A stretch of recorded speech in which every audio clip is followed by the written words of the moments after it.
అందరికీ వందనం. సాక్షి దినపత్రిక ఆదివారం మ్యాగజైన్లో వచ్చేటటువంటి పదబంధం 841 సమాధానాలు చూద్దాం. ఈరోజు అనగా 27/2025 అనగా జూలై 20వ తారీఖున వచ్చినటువంటి పదబంధం సమాధానాలు చూద్దాం. ఆధారాలు: 1 అడ్డం, ఓర్వలేనితనం 3 అక్షరాలు రావాలి. అసూయ సరిపోతుంది. నెక్స్ట్ 1 నిలువు, పరాభవం. పరాభవం అంటే అవమానం. ఇక్కడ మనకు ఆల్రెడీ వచ్చేసింది అసూయలోనిది, సో అవమానం. నెక్స్ట్ 6 అడ్డం, ఒక ప్రముఖమైన ధాన్యం. 6 అడ్డం 2 అక్షరాలే రావాలి. మొదటి అక్షరం మనకు వా వచ్చేసింది, సో వరి. వరి అనేది ఒక ప్రముఖమైన ధాన్యం. 11 అడ్డం, ఎగిరే వాహనం ముక్కలయ్యింది. మొదటి అక్షరం మనకు నమ్ము వచ్చింది, సో విమానం. కానీ ఇది గజిబిజిగా రావాలి. ముక్కలైంది అన్నారు అంటే గజిబిజిగా రావాలి అని అర్థం. నమ్మ ఆల్రెడీ వచ్చేసింది మనకు, వి మా అని రాస్తే సరిపోతుంది. సో 11 అడ్డం నమ్ వి మా. 9 అడ్డం, తన గురించి ఎక్కువగా గొప్పలు చెప్పేవాడిని ఇలా అంటారు. 6 అక్షరాలు. కోతల రాయుడు అంటారు. మనందరికీ తెలిసిందే కదండి, అది కోతల రాయుడు. నెక్స్ట్ 3 అడ్డం, శ్రీకృష్ణునికి ఇష్టమైనది కానీ తిరగబడింది. 2 అక్షరాలు. శ్రీకృష్ణునికి ఇష్టమైనది వెన్న, సో ఇది తిరగబడింది అంటే నా వే అని రాయాలన్నమాట. నెక్స్ట్ 7 అడ్డం, తలపు. తలపు అంటే చింత లేదా ఊహ అని వస్తుంది. ఇక్కడ 2 అక్షరాలే మనకు సరిపోయేది ఊహ. నెక్స్ట్ 13 అడ్డం, ఒక గంధర్వుని వీణ, వినాయకుని పత్రిలోనిది కూడా. 3 అక్షరాలు. మనకి ఇక్కడ ఆధారాల సహాయంగా వచ్చేది బృహతి పత్రం. బృహతి అని కూడా వస్తుంది. బృహతి అనేది మనం వినాయకుని పూజలో వాడే ఒక పత్రం. నెక్స్ట్ 10 నిలువు.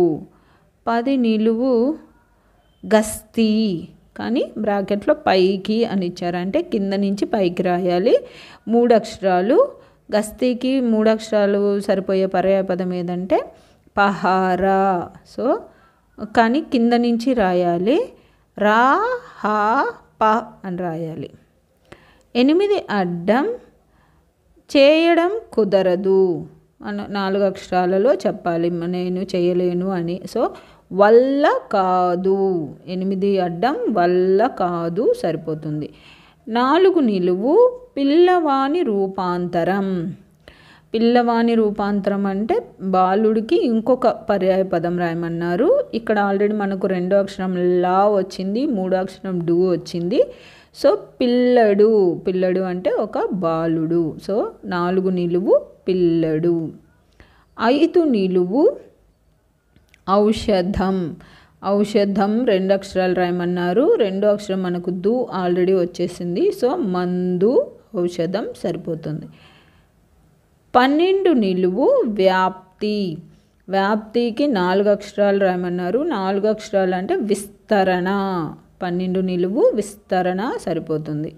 18 నిలువు మప్పిదం సందేహం. మప్పిదం అంటే డౌట్ అన్నమాట, అనుమానం అనుకోవచ్చు. సో దీనికి ఇక్కడ క్లూస్ ఆధారంగా సరిపోయే పదం వచ్చి మలికితం. మలికితం అంటే సందేహం. 18 నిలువు అయిపోయింది. నెక్స్ట్ 19 నిలువు పైకొచ్చిన నాయనమ్మ. 2 అక్షరాలు. బామ సరిపోతుంది. 19 నిలువు కానీ రివర్స్లో రాయాలి, మా బా అని రాయాలి. 16 నిలువు ముక్కుకు ధరించే అడ్డబాస. ముక్కుకు ధరించే దాన్ని నత్తు అంటారు. సో 16 నిలువు నత్తు 2 అక్షరాలు. 27 అడ్డం, పనులతో అటు నుంచి ఉక్కిరిబిక్కిరవ్వడం. ఉక్కిరి బిక్కిరి అవ్వడానికి మరొక పదం వచ్చి సతమతం, కానీ ఇక్కడ రివర్స్లో రాయమన్నారు, అటు నుంచి రాయమన్నారు. సో 27 అడ్డం ఏమొస్తుందంటే తం మా త స అని వస్తుంది. నెక్స్ట్ 28 నిలువు, 8కి నిలువుకు అంతు లేదు, 2 అక్షరాలే. 8 నిలువు మనకేమొచ్చిందంటే యువతి. యువతికి పర్యాయ పదాలలో తీసుకోవాలి, అందులో వచ్చే ఒక పదంలో లాస్ట్ అక్షరం రాయకూడదు. సో మనకి ఇక్కడ క్లూస్ ఆధారంగా మగువ అని వస్తుంది, కానీ వా రాయకూడదు. సో 28 నిలువు మగ్గు. నెక్స్ట్ 32 అడ్డం సరిలేని గొంతు, అది కూడా సరిగా లేదు. సరిగ్గా లేని గొంతును మనం ఏమంటాం, బొంగురు గొంతు అని అంటాం. బొంగురు గొంతు, ఇక్కడ బొంగురు అని రాయాలి, కానీ అది కూడా సరిగ్గా లేదు అంటే ఆ పదం కూడా గజిబిజి అయ్యింది అని అర్థము. సో మనకు గు ఆల్రెడీ వచ్చేసింది. నెక్స్ట్ బొమ్ రు అని రాస్తే సరిపోతుంది. సో 32 అడ్డం ఏంటంటే గు బొమ్ రు. నెక్స్ట్ 24 అడ్డం ఆకు రసం. 24 అడ్డం ఇబ్బంది పడ్డవారిని పలకరించుట. ఇబ్బంది పడ్డవారిని పలకరించేదాన్ని ఏమంటారంటే బాధలో ఉన్న వాళ్ళను మనం వెళ్ళి పలకరించేదానిని పరామర్శ అంటారు. సో 24 అడ్డం 4 అక్షరాలు పరామర్శ. 22 నిలువు పైకి వచ్చుట. వచ్చుట అన్నదానికి పర్యాయపదాలు రాయాలి, కానీ అది రివర్స్లో రాయాలి. సో కింద మనకు ఆల్రెడీ పరామర్శలో రా వచ్చింది. సో రాక, కానీ పైనుంచి రాయాలి, కింద నుంచి రాయాలి కాబట్టి కరా అనేది 22 నిలువుకు సరిపోతుంది. 20 నిలువు సమీక్ష లాంటిది. సమీక్ష లాంటిది 3 అక్షరాలు రావాలి, విమర్శ సరిపోతుంది. 25 నిలువు ఒక వాయిద్యం. ఒక వాయిద్యం అంటే మద్దెల, ఎందుకంటే పరామర్శలో 3వ అక్షరం మనకు మా వచ్చింది, అది మద్దెలకు మొదటి అక్షరం అవుతుంది. సో 25 నిలువు మద్దెల. 33 అడ్డం తీతువు. తీతువు అంటే ఒక చిన్న పక్షి పేరు. దానిని వాడుక భాషలో ఏమంటామంటే లకుముకి పిట్ట అంటాము, కానీ ఇక్కడ మనకు 4 అక్షరాలే రావాలి కాబట్టి లకుముకి అంటే సరిపోతుంది. 33 అడ్డం అయిపోయింది. నెక్స్ట్ 30 అడ్డం జీతగాడైన పాలికాపు. వాళ్ళని ఏమంటామంటే మనం పాలేరు అంటాం. 3 అక్షరాలు పాలేరు సరిపోతుంది. నెక్స్ట్ 26 నిలువు వరుస పొడుగు. 2 అక్షరాలే రావాలి, 2వ అక్షరం ఆల్రెడీ మనకు రు అని వచ్చేసింది. సో తీరు 26 నిలువు సరిపోతుంది. నెక్స్ట్ 17 నిలువు జపాన్ భాషలో బొద్దుగా ఉన్నవారిని ఇలా అంటారు. బొద్దుగా ఉన్నవారిని ఓత్తరి అంటారంట. సో 3 అక్షరాలు 17 నిలువు ఓత్తరి.